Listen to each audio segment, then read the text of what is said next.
Hi folks, and welcome back to the Star Wars Library, where Star Wars is in print. And today I am super excited because we finally get to talk about a series that I've been just dying to get to, and I'm so happy we're finally here. We finally get to talk about and dive into Young Jedi Knights by Kevin J. Anderson and Rebecca Moesta. I am so freaking excited about this series. For those that don't know, this is the series of books that got me into the expanded universe. This is what made me go, okay, I'm sold, I want to know more. And this series answered so many questions, so many things that I had. Just to kind of start with history, Star Wars had been, and I've talked about this before, but Star Wars has been in my life for pretty much as long as I can remember. And so I saw the original trilogy in the 90s, and then by the time we finished, about a year or so later, The Phantom Menace was going to be coming out. And so pretty much I didn't have to wait too long between seeing the originals and then going on to the prequels. And as a kid, I always understood, because then pretty soon Attack of the Clones happened. And as a kid, I always understood that I'd have to wait for the prequels to be done to kind of understand everything. The big picture of how did, Anakin Skywalker become Darth Vader? How did the Republic become the Empire? That kind of thing. I understood that. My biggest questions were what happened after Return of the Jedi? Because I didn't know there was anything else. And so I would ask my dad, who showed me, Star Wars, and because I had his old Kenner action figures, and I'd play with those, and I'd ask him, I'd be like, what happened next? What did Luke do? What did Han do? And Dad would go, I don't know, I guess Luke would train you Jedi. And I was like, well, okay, but I want to actually know what did happen. And you'd make up stories in your head, but I kind of wanted a official continuation. And so I had played in second grade. I had played the X-wing game, Rebel Assault 2: The Hidden Empire. And that was fun. It was during the Rebellion era, so it was kind of an in-between movie story, and I liked it, and it was a fun game for me at the time, and I enjoyed it, and it was a new Star Wars story, so I was always appreciative of that. But it's just kind of like, okay, it's an extra story. Then one day at the school library, we went in. This was third grade, so I still remember it was October of 2002.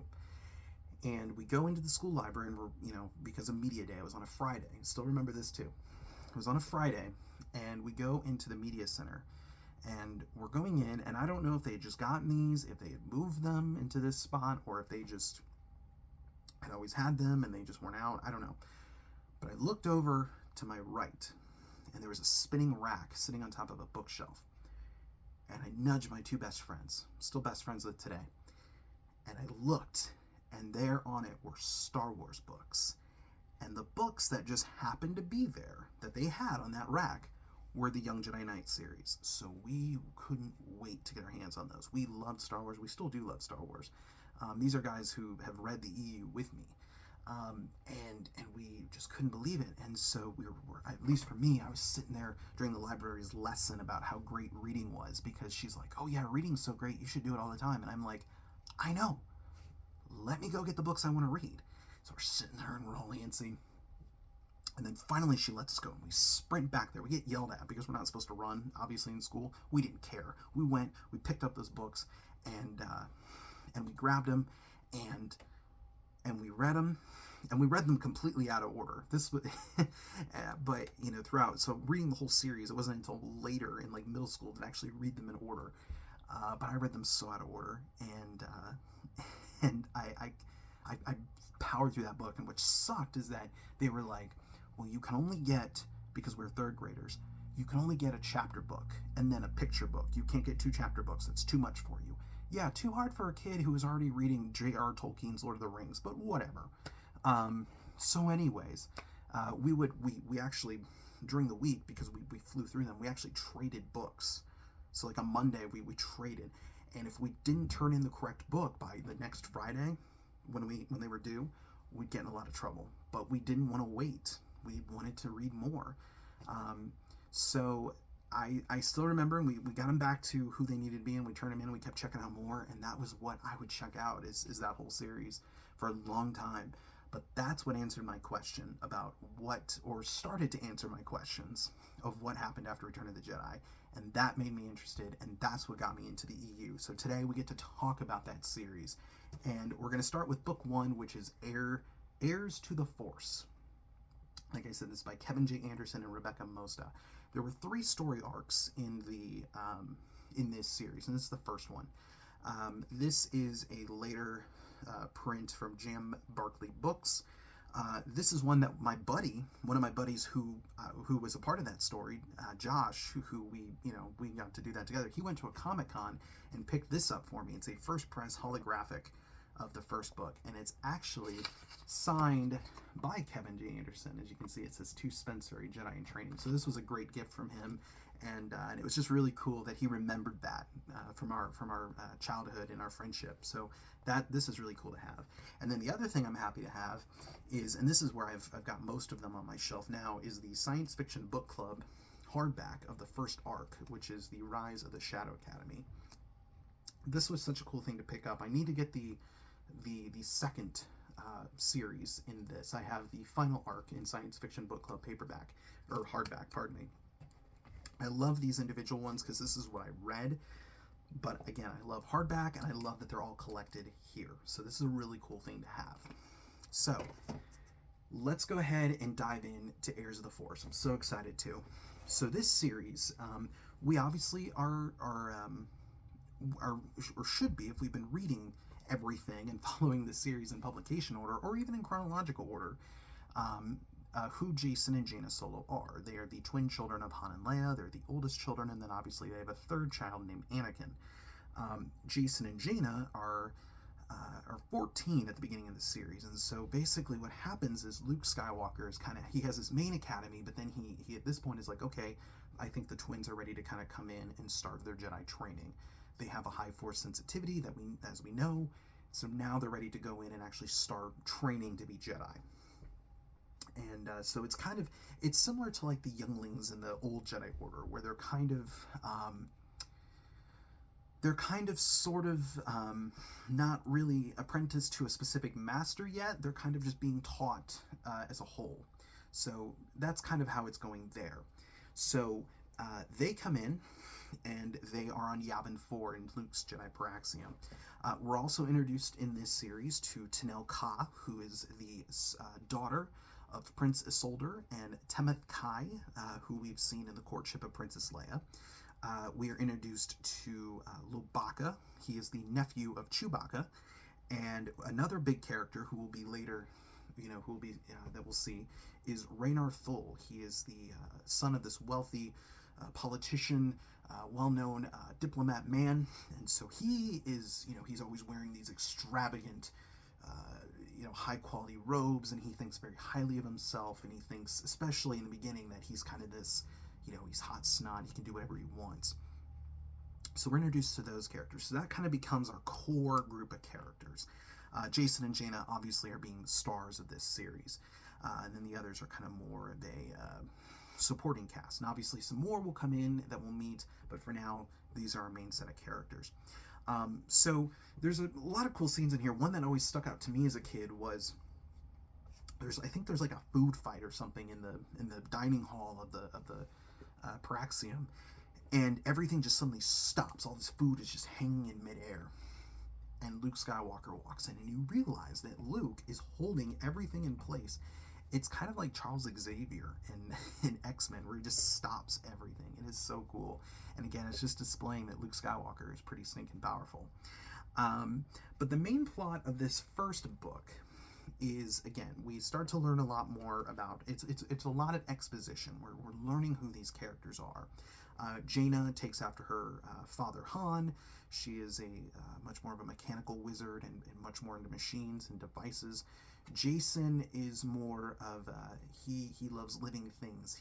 He has this deep connection to the living force. He's kind of like Qui-Gon in the sense of he's very attuned to different creatures, and he collects different creatures. He has tons of them in his dorm in the academy. So he has those. So that's kind of there. Lobaka's also kind of a tech guy, and he loves to pilot. And then obviously Tenel Ka is big into combat, being a warrior princess. So because she's obviously part of the Witches of Dathomir. And so that's kind of what it's setting it up here. A lot of it is us kind of explaining that. There's cameos, obviously, from Luke, Han, and Chewie, and in here as well, which is really nice. But the big thing is that, and you can see it on the cover here, they find a damaged TIE fighter. And this TIE fighter is actually from the Battle of Yavin, and it crashed down there during the battle. And the pilot named Quirrell, I always pronounced it Quirrell. But anyways, he basically has lived there, and he survived the crash, and he's been living and hiding on Yavin 4. And the twins find this ship. Now, Jaina is very jealous because Loie, who's Lobaka's nickname, Chewie gave him a skyhopper. You can kind of see it on the cover here. So Jaina's kind of jealous, and so she wants a ship. She wants something to fly around because she's into that.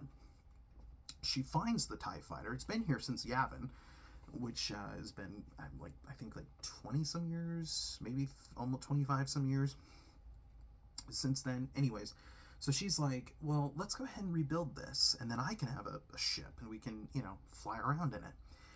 And so they start repairing it. And so Quirrell sees that, and he's like, oh, I'm going to go ahead and let you fix it, and then I'll just take it. So then they kind of, so they do, and then Quirrell shows up, and there's this big, confrontation, and Quirrell ends up escaping and fleeing to a new Imperial outpost. And that's kind of the story there, and kind of sets up, or what is going to be, like, hey, this is, we made a mistake, and we need to, be aware of these things, and Luke is like, yeah, but you're going to be great Jedi. And that's pretty much the story. Again, this isn't, it's a fun story. It's the first book. Again, this one is very much exposition. You're learning who these characters are, because at this point in the expanding universe, now Jacen and Jaina are starting to become their own characters. They're not just characters who get kidnapped or who are on the sideline. This is really setting them up for New Jedi Order, and then eventually Legacy of the Force and Fate of the Jedi, where, the next generation starts becoming more at the forefront, to the point where the torch will eventually be passed. And so it's really getting you used to, like, they're not just Han and Leia's kids now. Let's actually get to know them as individuals. And so that's really cool and really exciting. And again, it gave me, they were 14. I was 9 when I started reading this. So they're a little bit more than me. It was kind of the Anakin and Padme age difference in actuality. But they were close enough to me in age, but they were also old enough to where, A, it felt like I could be friends with them, and B, it was other, kids to look up to. And so reading this and then going into New Jedi Order and then Legacy and all that, it almost felt like I grew up with Jacen and Jaina. So much so that they became, it's debatable for me which one I like more. Probably Jacen, just because I've, being a guy, he being a male as well as me, that, there's kind of that relatability there. And I was kind of rooted for Jacen. He felt like he was the underdog. Jaina, even to this day, is kind of the one that everyone is like, yeah, she's the best. On the expandinguniverse.com, there was a poll that we did, and I think it was who's the best EU character. And it was the final two were Mara Jade and Jaina. And I'm like, yeah, I could see people voting for those two characters. And Jaina's great, and I love Jacen too. They're great characters.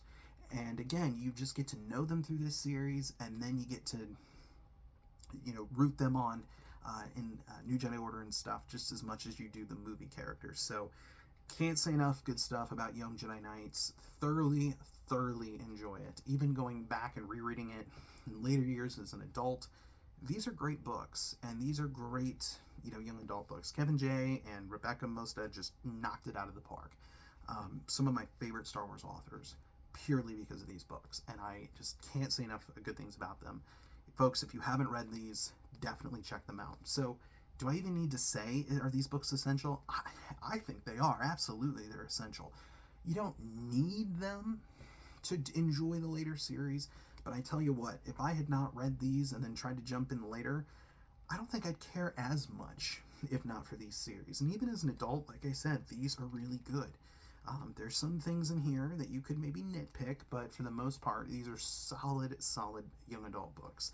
And I really wish they did them more like this. To me, it didn't even feel as much young adult because they felt thicker, like actual novels that I was used to. So, folks, I'm going to go ahead and shut up and stop raving about Young Jedi Knights and let you go check it out for yourself. But thank you so much for letting me talk to you about that, and I will see you next time with another episode of the Star Wars Library.